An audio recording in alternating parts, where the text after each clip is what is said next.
Friends, this is Nancy Bajaj from tips for career institution. तो हमने previous videos में unit 3 की बात करी थी, second book that is contemporary Indian education. आज हम यूनिट 3 के नेक्स्ट टॉपिक के बारे में बात करते हैं, जिसका जो टॉपिक है SSA दैट इज सर्व शिक्षा अभियान। ये क्वेश्चन आपको 16 मार्क्स का मिलेगा या 4 मार्क्स का भी आ सकता है। अगर 4 मार्क्स का आता है तो आपको बहुत ज्यादा एलैबोरेट करने की जरूरत नहीं है, लेकिन ये क्वेश्चन 16 मार्क्स का भी आपको आपके एग्जाम में मिल सकता है। तो what is SSA, what are the objectives and aims of SSA और क्या कुछ प्रॉब्लम्स रही थी SSA की रिगार्डिंग, हम वो डिस्कस करेंगे। सबसे पहले SSA होता क्या है? SSA इज बेसिकली सर्व शिक्षा अभियान। सर्व शिक्षा अभियान मतलब सर्व Shiksha Abhiyan that stands for her किसी को जो बेसिक एजुकेशन है वो मिलनी चाहिए। अभी से पहले हमने लास्ट क्वेश्चन में डिस्कस किया था एलिमेंट्री एजुकेशन के बारे में, ठीक है। हर एक बच्चा, आर्टिकल 45 के बारे में हमने डिस्कस किया था कि हर एक बच्चा जिसकी एज ग्रुप जो है वो 6 to 14 के बीच में है, उस हर बच्चे को बेसिक एजुकेशन मिलना बहुत जरूरी है। ये हमारा लॉ, हमारे कॉन्स्टिट्यूशन ने हमें प्रोवाइड करा दिया था। तो उसी के रिगार्डिंग एक अभियान बना, उसका नाम था Sarva Shiksha Abhiyan that is also called as SSA। वो एलिमेंट्री एजुकेशन के लिए ही बना था। किसके लिए बना था? एलिमेंट्री एजुकेशन के लिए। मतलब जो बच्चा 6 से 14 साल की उम्र का है, हर उस बच्चे को बेसिक एजुकेशन मिलनी ही चाहिए। और उसी के रिगार्डिंग हमारा ये अभियान बना था, इसलिए सर्व शिक्षा अभियान स्टैंड्स फॉर एलिमेंट्री एजुकेशन, ठीक है। सर्व शिक्षा अभियान जो है वो एलिमेंट्री एजुकेशन के बारे में ही बात करता है। मतलब जो हर वो बच्चा जो हमारे नेशन में रहता है जिसकी उम्र 6 से 14 साल के बीच की है, उसको बेसिक एजुकेशन मिलनी ही चाहिए, ठीक है। हर एक बच्चा जो है वो स्कूल से एनरोल होना ही चाहिए। तो उसके लिए अभियान बना था सर्व शिक्षा अभियान रिलेटेड टू एलिमेंट्री एजुकेशन। क्या स्टैंड करता है सर्व शिक्षा अभियान? द सर्व शिक्षा अभियान इज अ हिस्टोरिक स्ट्राइड। ये एक हिस्टोरिक स्ट्राइड थी, ठीक है, एक ऐतिहासिक अभियान था। टूवर्ड्स, किसके टूवर्ड्स था? अचीविंग द लॉन्ग चेरिश्ड गोल। देखो ये बहुत बड़ी चीज थी कि हर एक बच्चा जो है वो स्कूल से एनरोल होना चाहिए। एकदम से इतने सारे स्कूल्स का बनना, बहुत सारे टीचर्स का अपॉइंट होना, टेक्स्ट बुक्स का प्रिंट होना, तो ये बहुत ही बड़ा टारगेट था गवर्नमेंट के लिए। तो इस लॉन्ग चेरिश्ड गोल को पूरा करने के लिए अभियान जो था वो बनाया गया of the universalization of elementary education. Elementary education के यूनिवर्सलाइजेशन के लिए ये अभियान था जो वो एनरोल हुआ ऑन गिवन टाइम। और जो स्पेसिफिक गिवन टाइम था, कितना गिवन टाइम था? ऑफ 10 years, 10 साल दिए थे गवर्नमेंट ने, ठीक है। तो स्पेसिफिक गिवन टाइम के अंदर इस टारगेट को पूरा करने के लिए with the partnership of state, तो स्टेट गवर्नमेंट की पार्टनरशिप के साथ ये अभियान बना था, ताकि जो हमारा हिस्टोरिक गोल था वो गोल जो है वो ऑन टाइम पूरा हो सके। और ये कब तक का था? 2010 तक का टारगेट था इनका कि 2010 तक में हर वो बच्चा जो हमारे नेशन में 6 से 14 साल की उम्र तक का है उसको बेसिक एजुकेशन प्रोवाइड कराने की फैसिलिटी मिलनी चाहिए। तो ये था इनिशियल इंट्रोडक्शन ऑफ SSA। अभी हम डिस्कस करते हैं कि इसके ऑब्जेक्टिव, एम्स वगैरह क्या होते हैं। सो द ऑब्जेक्टिव्स ऑफ सर्व शिक्षा अभियान आर, कुछ ऑब्जेक्टिव्स हम सर्व शिक्षा अभियान के बारे में डिस्कस करते हैं। देखो, सबसे पहली चीज बैक टू स्कूल कैंप। अब हमने पढ़ा था कि एलिमेंट्री एजुकेशन में बच्चे ड्रॉप आउट्स बहुत है, मतलब एडमिशन तो लेते हैं पर साल खत्म होने से पहले ही वो उसमें से ड्रॉप आउट हो जाते हैं, ठीक है। रीजन कोई भी हो सकता है, एनी हाउ कोई भी ऐसा रीजन है, मैरिजेस रीजन हो सकता है, फैमिली की कोई कंडीशन रीजन हो सकता है, चाइल्ड लेबर, कोई भी रीजन हो सकता है।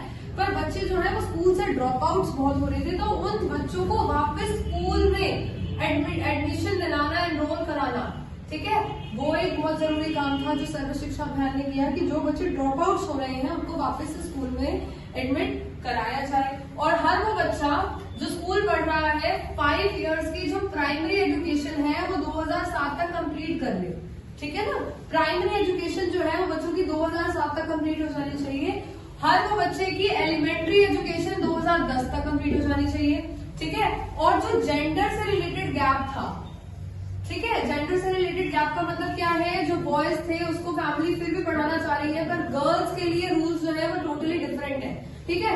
बॉयज के लिए हो सकता है फैमिली चाह रही है कि हाँ वो थोड़ा पढ़ लिख ले, लेकिन गर्ल्स के लिए तो बिल्कुल रूल्स डिफरेंट थे कि उनको पढ़ाने की जरूरत ही नहीं थी। तो ये जो बीच का गैप था ना, जो गैप था उसके बीच में एक ब्रिज बनना चाहिए ताकि दोनों की सिचुएशंस जो है वो सेम हो सके। तो bridge all the genders and social category gaps. तो जो गैप था बिटवीन बॉयज एंड गर्ल्स और बॉयज के बीच में जो गैप था उसके बीच में ब्रिज बनना चाहिए ताकि दोनों की सिचुएशन एडमिशन जो है वो कॉमन पाथ पर आ सके।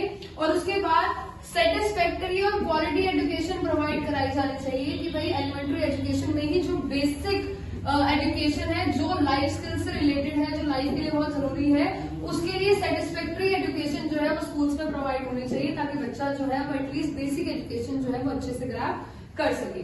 तो ये सारे ऑब्जेक्टिव्स थे सर्व शिक्षा अभियान के। ये कुछ ऑब्जेक्टिव्स फुलफिल करना चाह रहा था सर्व शिक्षा अभियान, ताकि ज्यादा से ज्यादा बच्चों को एलिमेंट्री एजुकेशन जो है वो मिल सके।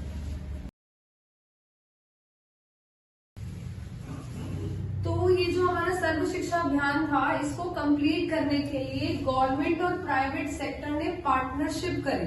ठीक है, ये जो अभियान था वो बहुत ही एक चैलेंज था गवर्नमेंट के लिए। इसको कंप्लीट करने के लिए पब्लिक सेक्टर और प्राइवेट सेक्टर दोनों ने पार्टनरशिप करी, ताकि ये जो हमारा गोल था, ठीक है, इसको कंप्लीट किया जा सके। क्या क्या चीजें हुई? जो गवर्नमेंट एडेड स्कूल्स थे, ठीक है, उन्होंने एडमिशन फ्री करे एलिमेंट्री एजुकेशन के लिए। हर वो बच्चा, जो कुछ पेरेंट्स ऐसे होते हैं जो फीस अलाउ नहीं कर पाते, ठीक है, अफोर्ड नहीं कर पाते, उनके लिए फ्री गवर्नमेंट स्कूल्स बने, ताकि ज्यादा से ज्यादा बच्चे जो है एनरोल हो सकें। और कुछ पेरेंट्स ऐसे भी होते हैं जो फ्री होने के बावजूद भी नहीं चाहते कि उनका बच्चा जो है वो स्कूल में जाए या फिर इतना टाइम वहां पर स्पेंड करे, तो उनके लिए मिड डे मील स्कीम जो थी वो भी लॉन्च करी गई, ताकि कुछ पेरेंट्स शायद यही सोच लें कि एक टाइम का मील या न्यूट्रिएंट जो है उनको उनके बच्चों को मिल पाएगा। ठीक है, मिड डे मील में क्या होता है, बच्चों को एक टाइम का जो लंच होता है, ठीक है, प्रॉपर न्यूट्रिशनल लंच उनको दिया जाता है। तो ये स्कीम इसलिए बनाई गई ताकि जो पेरेंट्स फ्री एजुकेशन को भी अलाउ नहीं करना चाह रहे थे अपने बच्चों को कि वो ज्यादा टाइम जो है वो स्कूल में स्पेंड करें, वो शायद मील के लिए, एक टाइम फ्री मील के लिए अपने बच्चों को एनरोल करा पाएंगे, और शायद उस वजह से ज्यादा बच्चे जो है वो स्कूल में एडमिशन ले पाएंगे। ठीक है, तो ये भी एक स्कीम बनाई गई। गवर्नमेंट एडेड स्कूल्स जो थे वो फ्री एजुकेशन प्रोवाइड कराने में हेल्प कर रहे थे। अब we are talking about elementary education. ठीक है, एलिमेंट्री एजुकेशन के बारे में हम बात कर रहे हैं। कुछ प्राइवेट अनएडेड स्कूल्स भी थे जो एलिमेंट्री एजुकेशन में अपना कंट्रीब्यूशन दे रहे थे। ठीक है, कुछ बच्चों को फ्री में रिसेशंस मिलने लगे थे, ताकि ज्यादा से ज्यादा बच्चे जो है वो स्कूल में एनरोल हो पाए।